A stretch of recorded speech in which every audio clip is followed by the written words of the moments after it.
Mind block. Locking in 3, 2, 1. Okay, there you go, Dylan. Perfect. All right, we are here with Jack Armstrong, broadcaster for the Toronto Raptors. This is a pleasure to talk to you, man. I've been a Raptors fan since I was a little kid, so this is kind of surreal. But I'll just take the time to start off by saying thank you for taking the time. I know you're busy. I'm sure people think that because there's not as many live games, you're not as busy. But I feel like you're probably more busy. Is that true? Yeah, it's been a different year. Now the busyness end of it is different because we're not traveling. So that incorporates a lot of your time and your energy. And obviously, when you have people in person at games, there's a lot of demands on your time uh, to connect with different people or speaking opportunities, whatever the case may be. So that element of it, you're not as busy there. But on the other side of it, you're busier because uh, you're trying to relay the essence of what's going on in these games without the benefit of being around people, Mm. which is hard. It's kind of a trade-off. So your preparation's a little different. How you go about it's a little different.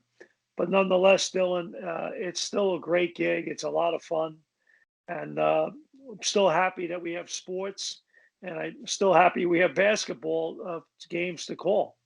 Yeah, it's true. So before we even get into the whole Raptors thing, tell us about your whole origin story. I mean, there's a lot about you that I think a lot of people don't know from, growing up to your coaching career. Just go into like where it all started. Whoa, that's a lot. uh, I guess the long and short of it is that I always tell kids uh, when I speak that if you can find that one thing in your life that you love doing, man, oh man, if you can find it, that's really cool. And when I was 7 years old, I started playing basketball, and I fell in love with the sport. And here I am, 51 years later, and I'm still doing it. You go from playing to coaching, and now to broadcasting, and I can't thank that orange ball enough. So my life growing up in Brooklyn, uh, and then you transition along the way to high school coach and then college coach, and now the 23 years with the Raptors. Uh, it's quite a journey. But I guess my point is that journey all centered around one thing, and that's that love of the ball. So to me, I mean, I could get into detail about different stops along the way, but my point is, uh, to some people, that could be a piano, it could be dance, it could be law, medicine, or theater, uh, a social work, whatever the case may be. But if you can find that thing that brings you joy, that you love doing, you'll never work a day in your life. I mean, now I know uh, I've worked my ass off to get where I've gotten every step along the way. No one's handed me anything, and I've had to work for it, and I'm proud of that. Uh, but I work for it from a place of love and passion because I've enjoyed what I've done, and I'm doing what I want to do. Um, there were times that uh, like I have three older brothers, and I was a history major in college, and they're saying, "What are you going to do with a history degree?" I'm like, "I love history. It's my it's political science, social studies, history. I mean, that's like my wheelhouse. I love that." I said, "Well, I'll be a high school basketball coach and teacher." You know, like, uh, and they look at me like I'm nuts. Don't you want to work on Wall Street? Don't you want to make money? Don't you want to do this, that, the other thing? Doctor, lawyer, whatever. No, I want to be a coach. I want to be a teacher. I mean, I think that's a great thing to aspire to be.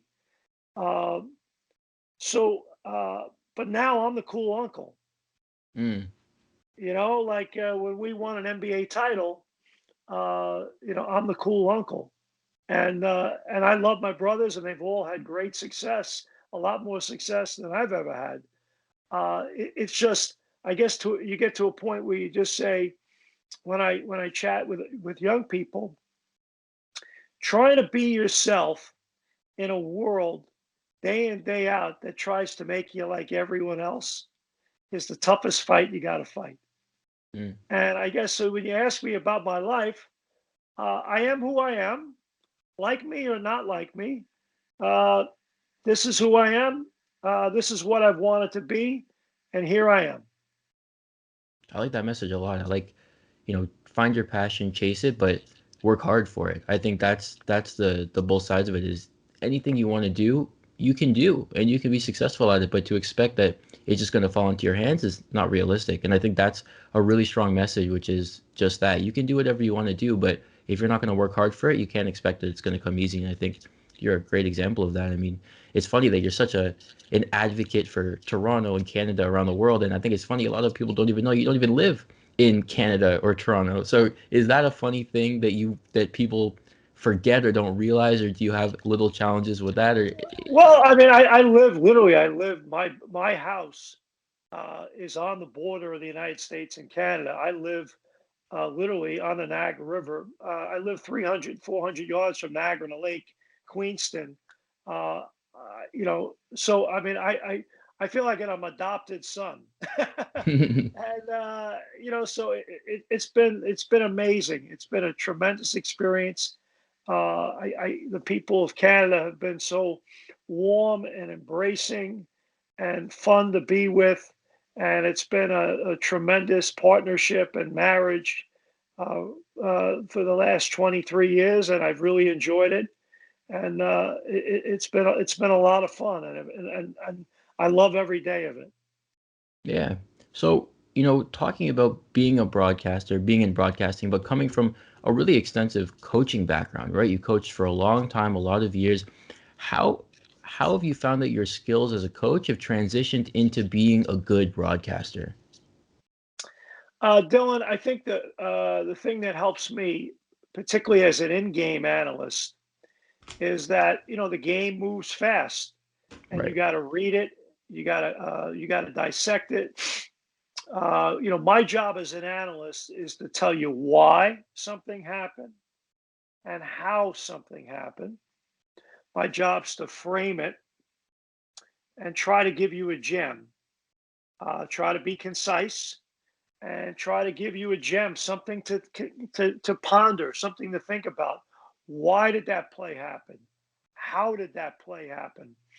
And teach you a little something, but do it in a way that's very respectful, fun, entertaining, and have a good time doing it. I mean, believe me, I don't have all the answers. I have very few. If you look at my coaching career record, I was a lousy coach, so I have fun with that, and so I'm not reinventing the wheel. I didn't invent the game. The people that are playing it and coaching it and refing it are a lot smarter and a lot more talented than I am. I always say I'm just a caraway seed in the bakery of life. I'm just a little small speck, and so to me, uh, my job is to really try to create, and I really study analysts in other sports as well, and what makes a good analyst, and it's a different art form, and I've done them all. Studio analyst is a lot different than game analyst. And then being on a talk show like a panel, that's different as well. Between compared to doing pregame show, halftime show, postgame show. Um, they're all different skill sets. Or when I'm on Sports Center, or when I'm on, those are sound bites. Uh, or even something like this, which is more long form. You know, uh, but I my my and the thing that really helped me as a young analyst was the fact that I started off on radio. I chatted with him yesterday. I chatted with my former partner, Chuck Swirsky, who's with the Chicago Bulls now. We chatted for quite a while. And Chuck and I, we started off 23 years ago with the Raptors as the radio broadcast team. Uh, and radio is a great teaching tool as a young play-by-play and color analyst, because you got to be really concise, and you got to paint word pictures, and you got to get in and out quick, and you got to, it helps you. And I feel like my style on television is bang bang, pretty concise.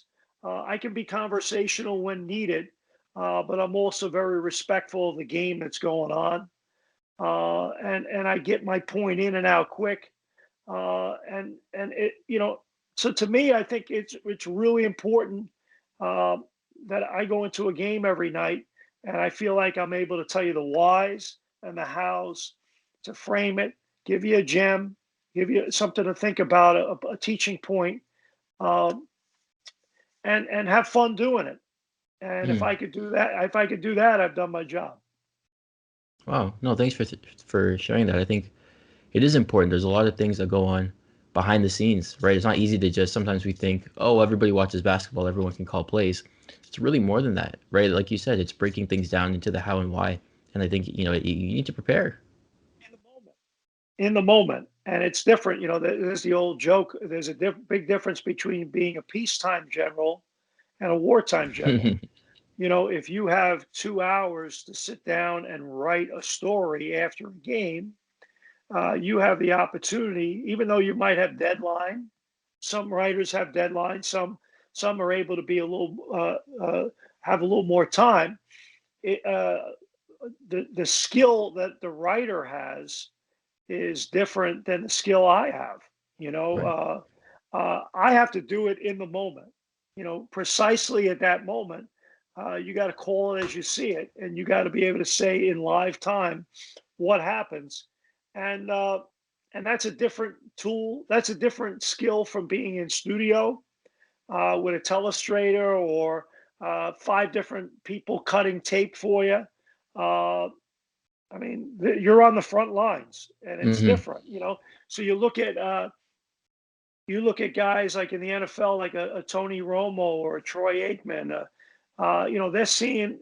They're seeing all 22 in live time, and they got to break it down that second. Yeah. They got to anticipate what's happening.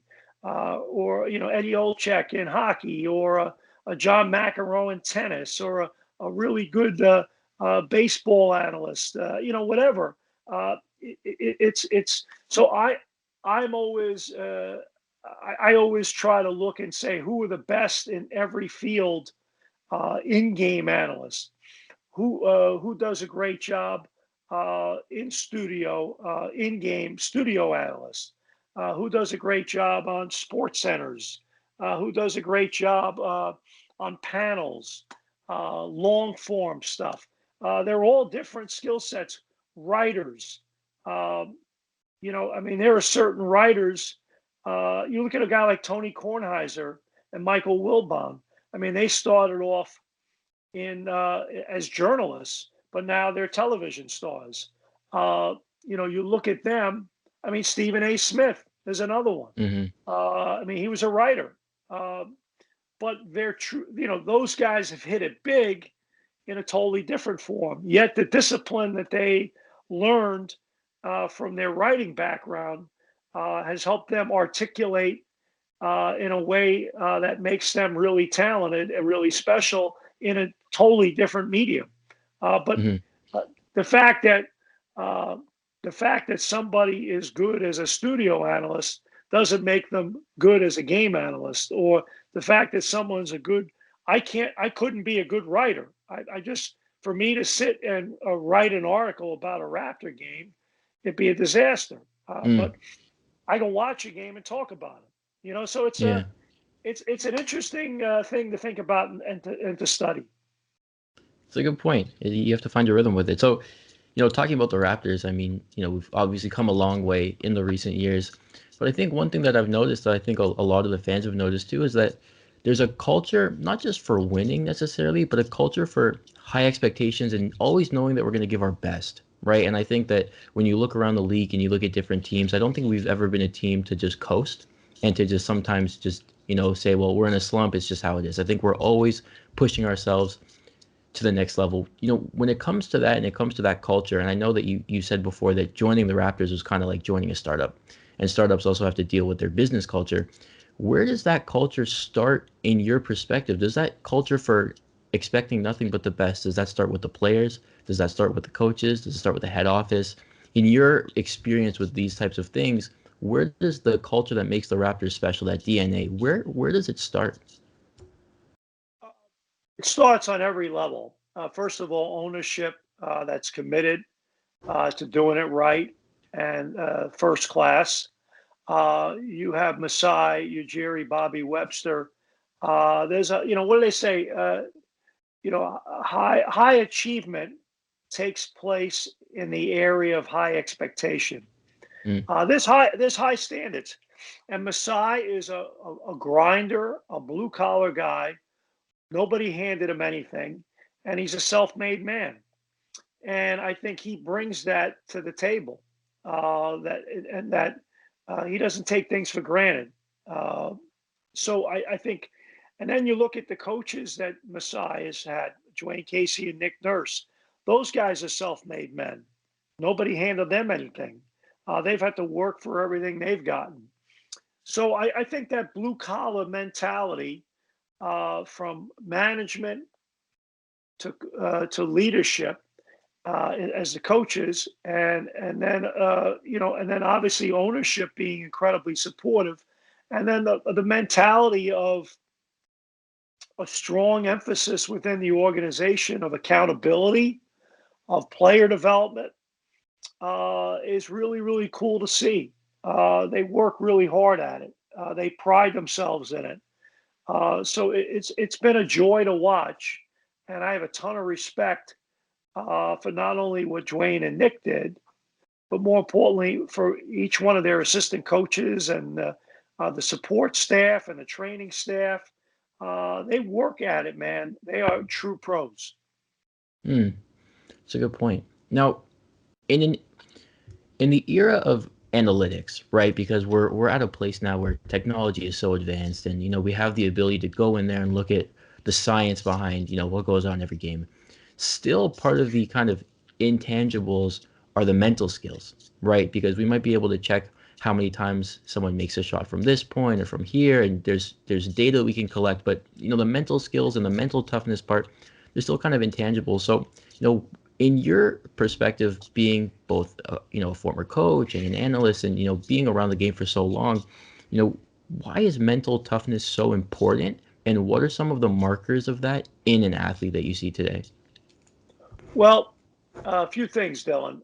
First of all, analytics absolutely has a place in our game. I support it. The reality of the relationship, in my opinion, has to be the fact that when you go to a restaurant and you order a steak and a potato, uh, the steak and the potato are the feature. Now, the flavor that you maybe add to the steak or the potato would be salt and pepper, Mm, maybe a little seasoning on the steak, and then on the potato, maybe some sour cream or butter or whatever the case may be, salt and pepper. And that's how I look at analytics. It adds flavor. It's a different way to look at what we're looking at, and it gives us a greater sense and flavor and appreciation and texture for what exactly is going on and why it's happening. Nonetheless, it's not the steak and it's not the potato. It's the flavoring. But the steak and the potato is still why I'm reaching to my fork and my knife. That's the feature item. To your point, and you might say, where the hell is Jack going with this? I'm I'm going exactly where I want to go, and that is this: we can't forget that that's a human being there, right? The analytics add flavor to the performance of what that human being is doing. But the reality is, it's a human being, and they have feelings, they have wants, they have character strengths, they have character flaws. Uh, we're all perfectly imperfect. And a thing I learned late in my coaching career, and I'm a huge advocate of it now, is that usually the defining element of a player's success or failure comes right here. The last few inches of your body between your ears, and what their makeup is. And what's makeup? Makeup's your personality, makeup's your resiliency, your determination, your toughness, your ability to handle failure, your ability to handle success, because they're both imposters every day. You're going to have a good day, you're going to have a bad day. It's your ability to find that balance and those habits. What do they say? Excellence is a habit, not an act. There's a lot of actors out there. I want people with habits. I look at a guy like Fred Van Vliet. He's got winning habits. Well, you know what? He's made over $100 million now as a professional athlete, and he's undrafted. But he's got habits. He's got a tremendous head on his shoulders. Yeah, like you see the got it on right here. There you go. I love it. Well, and I'm just using him as one example of hundreds and thousands that I can use as examples, not only in our sport, but in other sports. Players I've coached, players I've recruited, players I've been around in my 23 years in the NBA, players I've played with, coaches I've played for, my own kids, in-laws, you name it. I mean, it's a game. It's all about. So to me, if I had to do it all over again and coach again, one of my biggest emphasis, people would say, well, you'll have an analytics guy. Yeah. Oh, yeah. I'll have an analytics guy. But above and beyond the analytics person, I think to me, sports psychology and the ability to really make sure that you can get to the core and the soul and the essence of what makes that young person tick, to me, is what it's all about. Yeah, no, that's a great answer, and I think you're right. I mean, I think a big misconception too is that these athletes, they're professionals, they're making all this money, they're famous, they don't have problems anymore like they used to. And I think that's a big misconception. I think people think, well, once you make it out of college or out of high school and you're in the league, what is there to stress about, right? Why? And there's a lot of people in comments that say these things, and people worry, well, why are these athletes worried? What do they have to stress about, right? Why can't they just be tough? And it's just not the case. At any level in competition, at any level of being an athlete, you have to rise to that competition. There's always struggles, there's always challenges to face, and there's always adversity. And I think there's never really a point where you can just be in front of all that. So it's better to just deal with it every day instead of assuming that it just doesn't exist. You know what I mean? Good point. And the higher up you get, the harder it is, because every guy was the greatest player uh, Yeah. in their high school history. Every guy is one of the all-time greats at their college, and now they get to the pros and they look around and they're all. I'll use the golf example. They're all scratch golfers. So what's the difference now? You make your putt, I leave my putt 1 foot short. I mean, it's a game of inches, so that adds stress. You're making $30 million, I'm making six. What's the difference? What are the, so there is, and the other thing is too, uh, there's only 450 of those guys walking around the world at the moment. I mean, they're an elite company. That's a high stakes game. And you could say, well, you can get there. Well, great. It's hard. Not only is it hard to get there, it's hard to stay. And, so to me, I think there's always pressure, and the better ones are incredibly driven. The better ones always have that fear of failure.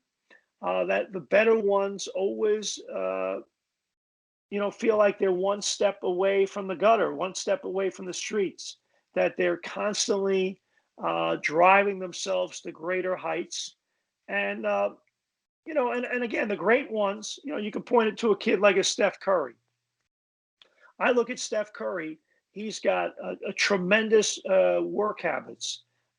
His success on the floor is a byproduct of all the hours that he's put in. I'm sure you've read Malcolm Gladwell's books about, a great musician or a great athlete or someone who's super talented and the hours you got to put into it.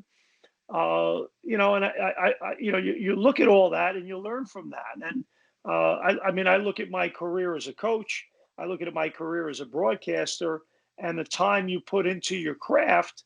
Uh, you hope that you get better as you get older, but you got to pay your dues and you got to put the time in outside the spotlight, because when the spotlight comes, you're judged in the spotlight, but a lot of your training was done outside of it. And the guys that really put the time in my opinion, are more resilient, more confident, and better prepared because they've rehearsed their lines. When they go on stage, they don't need a teleprompter.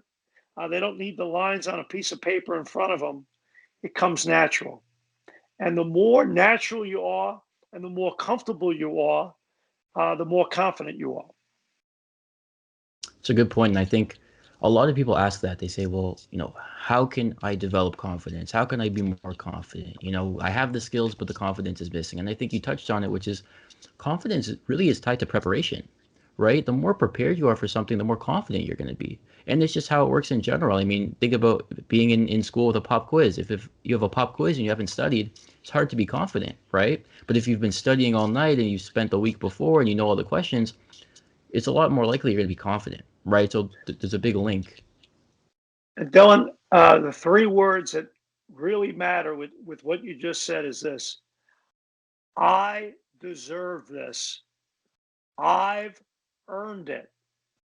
So when you when the ball comes to you and there's 2 seconds left and it's your time to take the shot, it's already happened. Like, you're either going to make that shot or not make that shot based upon hours upon hours upon hours upon hours of not only practice, no, perfect practice. Perfect practice makes perfect. And when that moment comes to you, you are prepared for that moment. You are there to seize the moment. You are there to shine in that moment. And that comes from your preparation. And that preparation has to be precise. That preparation has to be well thought out. You got to have a daily plan, a weekly plan, a monthly plan. Uh, Most of the time, success doesn't come by accident. It does occasionally, but most of the time, you find me successful people and you sit down with them. Usually, there's a pretty good formula for it. I had the opportunity many years ago uh, when we were playing the Indiana Pacers. Bill Polian, who's in the NFL Hall of Fame, is a good friend of mine. Bill was the general manager of the Buffalo Bills when they went to the 4 Super Bowls in a row, and he built those teams. And Bill and I was the head coach at Niagara, so we're both Irish guys from New York, and we became very close friends. As kids, we used to come to my basketball camp. I used to go to the Bills games. I would go to training camp and spend time with their coaches and their staff. Uh, so he's an amazing mentor in my life to this day. And I went when we were playing the Indiana Pacers. Bill was then the president, general manager of the Indianapolis Colts when they had Peyton Manning, and they obviously won a Super Bowl there with Tony Dungy. So he had me over to practice, and then we hung out, had lunch. But during practice, I stood in the tower, above practice with Mm. Bill and watched the entire practice. And he goes, Peyton Manning, he's a maniac. Watch this guy. He's incredible. He's out of his mind. You're going to love him. Mm. Uh, as a former coach and now a guy in the NBA around great players. To watch Peyton Manning practice was just an absolute joy. That guy was a perfectionist. After practice ended, he had his receivers on the field and they're going through routes and exactly precisely the way it needed to be done. So when you would see it on Sunday, you'd say, man, he makes it look easy. Well, you look at a 43-year-old guy like Tom Brady who's playing in the Super Bowl on Sunday. He's just as crazy. Hmm. He's just as nutty as Peyton Manning. And I say that in as respectful a way as I can possibly say it because For sure. I admire that. Those guys are driven. LeBron James is a savant. That guy is driven. Tiger Woods is driven. Serena is driven. Those people are nuts. They're in love head over heels with their sport. So, what do they all have in common? They all have in common, maybe they have great athletic gifts, sure. But what sets them apart from everyone else? Their willingness to prepare, their preparation is their confidence. Their preparation is their success. And they're willing to do whatever it takes to perfect any flaw they have footwork, uh, their throwing motion, their shooting motion, whatever it may be. Your serve in tennis, your shot off the tee in golf, whatever it is, they are absolutely in love with what they do and they're head over heels about it and they're fanatical about it. Mm. And I'll leave you with this because I know that you have to go soon. One of my favorite quotes of all time is, "It's not the will to win that matters. Everybody has that. It's the will to prepare to win that matters." And I think you just explained it perfectly. Interesting, Dylan. I reflect on what you just said there. Uh, I'll use the term inner tranquility. Even though before a game you have those good butterflies in your gut, and they're good. I love having butterflies. When you play, when I coached, I have them every night before the red light turns on. Hmm. But they're really good to have because you care, you give a damn, you want to put your A game on the air that night. But there's also inner tranquility, and what I mean by that is you go there before that red light turns on. I'm like, I'm ready. I'm ready for this moment. I'm ready to meet the moment. I'll never forget Game 6 of the NBA Finals, calling that game on national television with Matt, the largest television audience in Canadian basketball history. And I was lucky enough to have a seat there. I still don't know how I got a seat, but here I am in that moment. And I say to myself, I'm ready for this. I've spent a lifetime in the game. I've worked my tail off. I'm ready for this. I'm ready to call a championship clinching game tonight. I'm here ready to call that game. I'm on my game. And it's the same thing with going into, I would sit in the locker room before a game and you'd have the game plan up on the board and you had a few days of practice getting ready. I felt really confident uh, in my game plan. I felt really confident in my coaches and my players that we were going to execute it. Now, the biggest challenge, Dylan, what does Mike Tyson say? Everyone has a game plan until they get punched in Yeah. the mouth, right? Is that you get punched in the mouth. And that's what creates the stress. That's what creates the doubt. And to me, it still comes back to your habits. Like how you're going to be able to withstand the stress of that. And I go back to what I said earlier about the fact there's a big difference between a peacetime general, where the Yeah. bullets are flying, and the wartime general, where it's absolute utter chaos, and you have to make instantaneous decisions. And to me, that is what it's about. And it still comes back to your training and your preparation. And also, the last thing I would say to that is your ability to pivot and adjust. That what maybe worked 20 years ago uh, might not work now. and that like in what I do for a living now, uh, I have to continue to grow with the game. I have to continue to grow with the players that are out there. I have to continue to push myself to get better. So it's the never ending thing, and Mm, but it's what makes it fun. yeah. Well, listen, man, thank you so much. I mean, I know you're kind of wrapped for time. Listen, I appreciate it. Like I said, from the bottom of my heart, thank you so much for coming on and taking the time to do this and have this talk. I mean, I'd love to do this again in the future at some point. Other than people obviously hearing you on TV, where can they find you in terms of social media stuff and all that? Well, I'm not the biggest social media guy on earth, so but it's a hello Jack. They have hello Jack on Twitter and Instagram, and You have obviously merchandise, there's don't you? merchandise. It's right, and Trippy, t-shirts, hats, and all that fun stuff. I probably should be wearing it right now. I forgot to put it on. Uh, but yeah, we have the t-shirts and hats and all that fun stuff, uh, and also I do memo and all that fun stuff. So yeah, Yeah. so that's where people can find me, I guess. Perfect. Perfect. Listen, before I let you go, I'm gonna kick myself if I don't ask. Could we hit a get that garbage out of here yell before we end it? Dylan, two things. First of all, I love your choice of hat. If it's not a hello hat or get that garbage out of here hat, I'm a huge Yankee fan.